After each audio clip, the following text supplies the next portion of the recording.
Have you ever watched your dog go completely, unnervingly still? Not sleeping, not resting, locked, every muscle coiled, eyes fixed on something you can barely see. A leaf moving across the lawn, a squirrel 40 meters away, a child running in the park. And then, in a fraction of a second, that stillness detonates. Maybe you've seen your dog do this. Maybe it scared you. Maybe it made you wonder, for just a moment, whether you truly know the animal living in your home. Here's what no one tells you. That look in your dog's eyes, that intensity that makes your stomach tighten, it isn't aggression. It isn't dominance. It isn't a warning sign that something is broken inside them. It's something far older, far more precise. And when you understand what it actually is, you won't just stop fearing it. You'll understand your dog at a level most owners never reach. To understand what's happening inside your dog's body in those moments, we need to go back. Not just decades, thousands of years.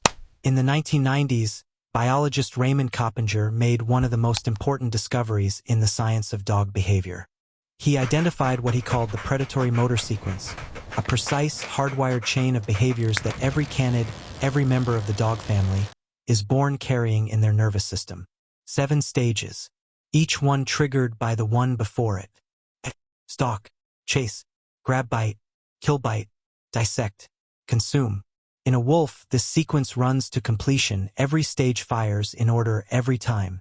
That is how a wolf survives. That is how a wolf eats. But here's where it gets extraordinary. When humans began selectively breeding dogs thousands of years ago, long before we had words for genetics or neuroscience, we were, without knowing it, editing the sequence.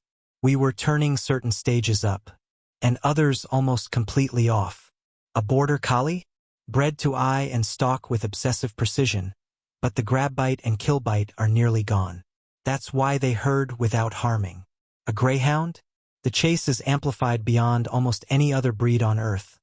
Pure velocity, pure pursuit, but the sequence stops there. A Labrador retriever? Chase and grab, but gentle. Soft-mouthed. The kill bite selectively silenced over centuries. A terrier?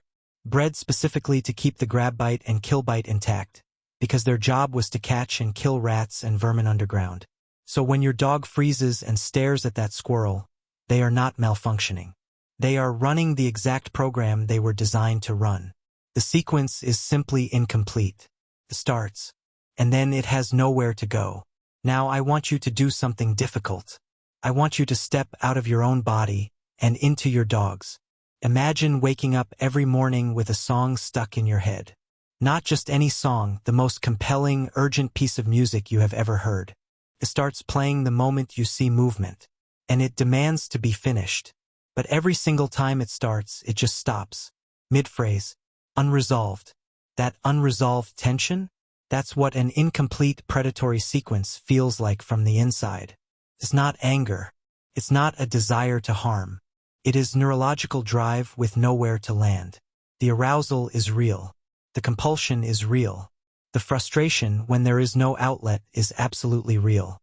This is why some dogs seem to lose it at triggers that appear completely random to you. A jogger, a skateboard, a plastic bag skittering across the pavement. They didn't choose to react. The sequence fired.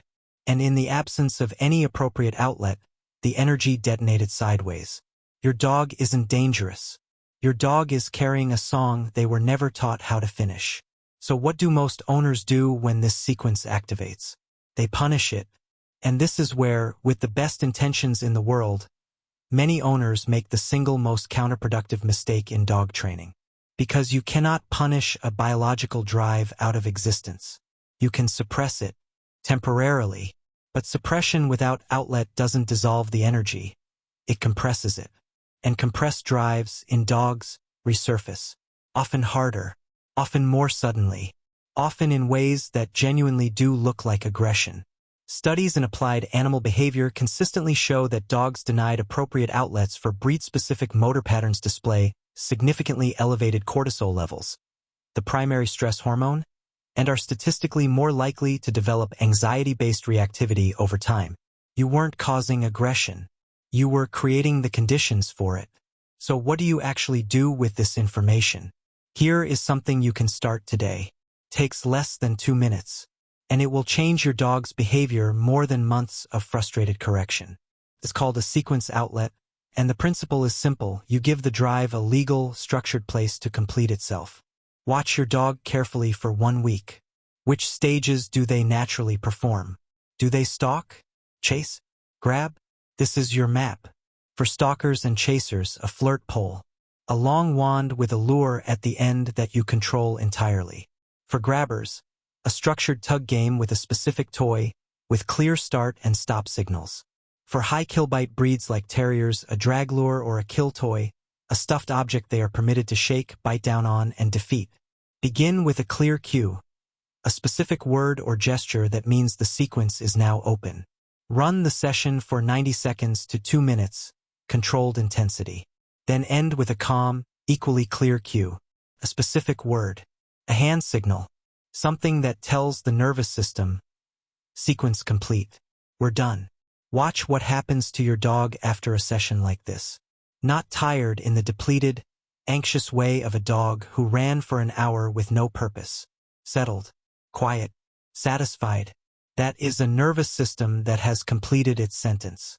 There is a version of your dog that most owners never meet. Not because it doesn't exist, but because it's buried under years of unmet drives, misread signals, and a relationship built on correction instead of comprehension. When you stop seeing your dog's intensity as a threat and start seeing it as a language, something shifts between you. They stop being an unpredictable force you manage, and they start being exactly what they always were. A creature of extraordinary biological precision, who chose, out of all the places in the world they could be, to be here, beside you. That intensity in their eyes, that's not danger. That's trust waiting to be understood.